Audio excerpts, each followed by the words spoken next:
Thank you for joining me. Well, a question what very often comes up in the metal detecting circles is what coil to use on what land. For example, the smaller coil should be better at target separation amongst iron. The bigger coil should be better at depth and ground coverage. But what if we flip it on its head? What if we try a big coil on an iron contaminated site? Will it work? Will it fail? Well, there's only one way to find out. Well, the coil I'm using today is a 28 by 23 centimeters, and that is 11 by 9 in English. So I think that's big enough to really carry out this experiment. As you can hear there, we've got a fair bit of iron coming through,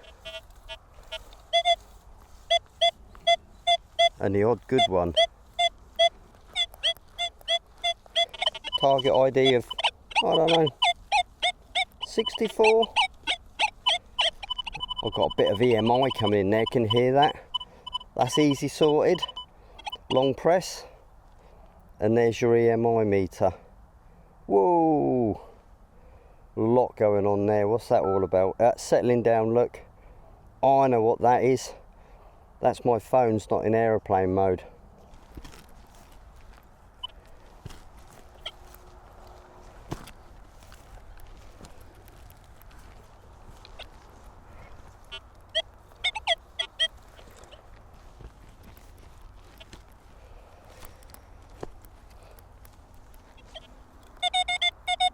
That's better. Do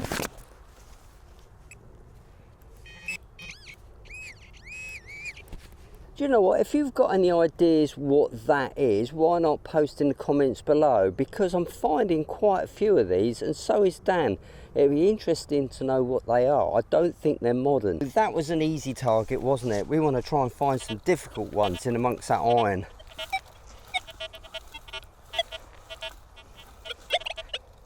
That's better. I've put my phone in aeroplane mode now. Of course, the bigger the coil, the bigger the aerial, the bigger the chance of EMI. One of the drawbacks of a bigger coil. Quite a high conductor, 67. That was only literally an inch down. And that is a rimfire shotgun cartridge. And they come from like the 1800s. This was the very first shotgun cartridge to go into mass production, designed by a Frenchman, I believe. So to me, that means that this site has been ploughed in recent years, because going back to the age where these were being used, that should be 10-12 inches deep. So what can we tell about this little experiment so far? I was expecting it to go nuts over all that iron, but it seems to be really well behaved, and I'm running quite a respectable sensitivity. I'm running about 22. I'm not getting lots of high spikes, which I thought I would do, you know. And it's being able to just pick out those small targets as well.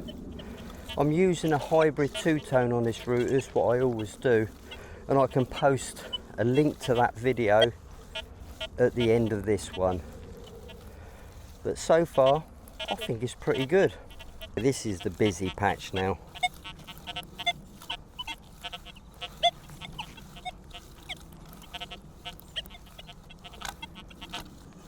Getting a few false signals, but not too many.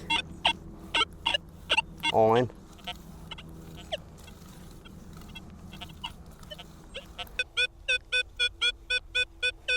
Here we go.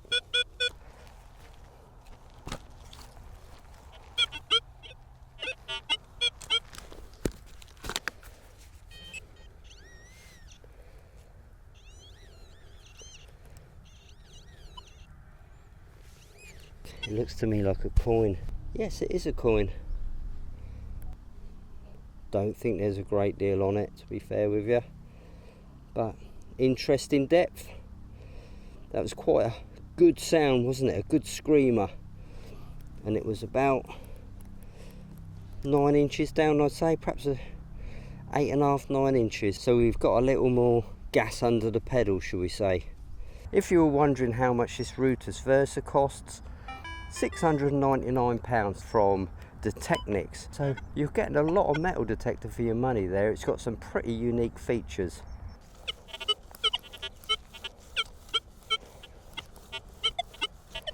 Sort of. A little bit suspicious, but it could be deep. Let's have a look at that one.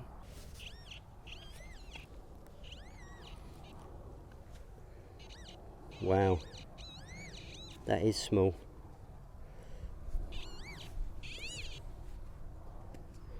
I think it's a tiny little button. Fair old depth too. I can hear something. You know what it is, guys. There she is. What a beautiful sight.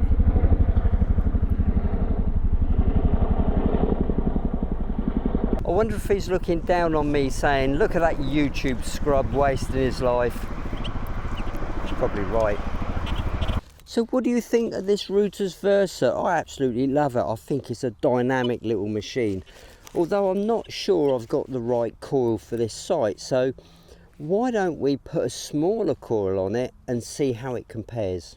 Here we go, we've got the DD24 on. So far this has been my favourite coil for those Roman sites because this Rutus Versa has got such a fast recovery and it loves those low conductive targets. So let's see how we get on here.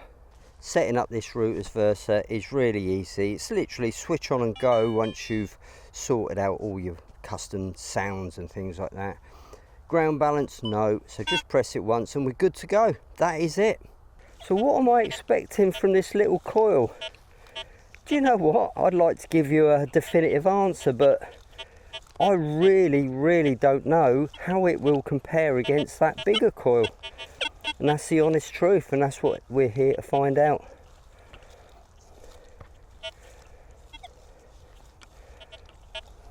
Little low conductor there coming in at 10, 9. Foil. Well, that's our first bit of foil today. Another 10 paces. And we've got a little quiet one, 24, 28, 27, 20 something.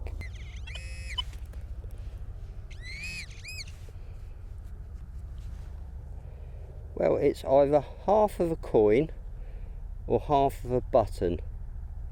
I really don't know. Probably go for half of a button, to be fair with you.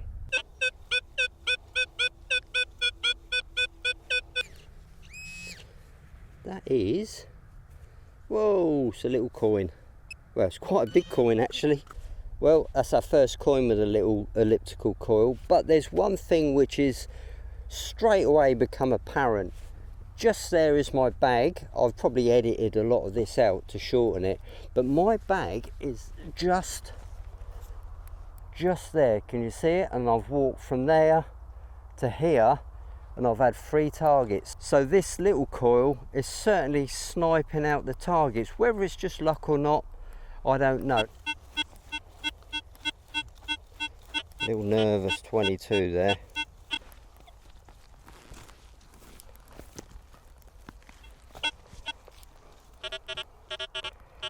Iron. I don't think that was our target.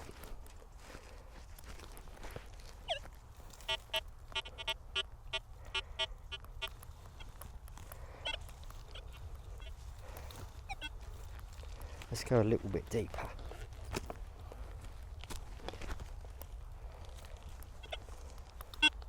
That's the one.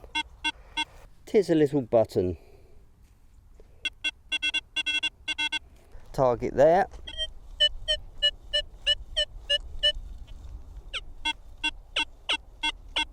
Low conductor there, low conductor.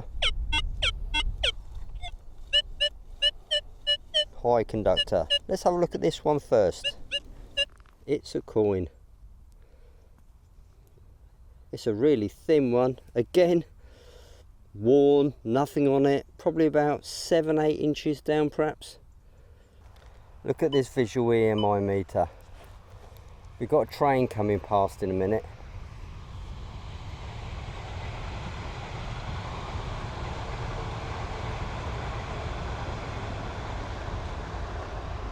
Can you see the frequencies what are being affected by EMI? This is an amazing idea, it really is. You can see like the multi-frequencies are at the end, and these are the single frequencies. So somewhere down there, I'm guessing about 15 kilohertz, it's all getting a little bit silly. I think that's brilliant. And if you press and hold it again, you go into your custom programs and the factory default programs. So you can tweak any of these. You've got beach programs, park programs, field programs, plus you've got a dual program. This dual mode is a really clever program. It's very similar to the old Nautilus. You've got all metal and discrimination running 2 different channels. So what's the advantages? Well, if you're out in the field and you want to find, say, something large or even big iron, the all metal will track the size of the iron and give you a good idea. For example, if it was a nail, it would be just a short buzz. If it's something long, it would be a long buzz. And then you've got the discrimination circuit working on top of that. So if you get a buzz and a ping at the same time, if they're almost on top of each other, that's a good target. If you get a buzz and then the ping afterwards, it's misshaped iron. Do you know what? I'm going to have to do a video on this, aren't I? Because it really is a good feature, and I think a lot of people should sort of really pay attention to this and adapt it into their metal detecting. Was this little experiment conclusive? Well, personally, I thought this smaller coil done a better job because there's quite a lot of iron on this piece of land. Although this dealt with the iron really well, I don't think it was quite as comfortable because the signals seem to be cleaner with the smaller coil. I don't know what you think, perhaps post in the comments below.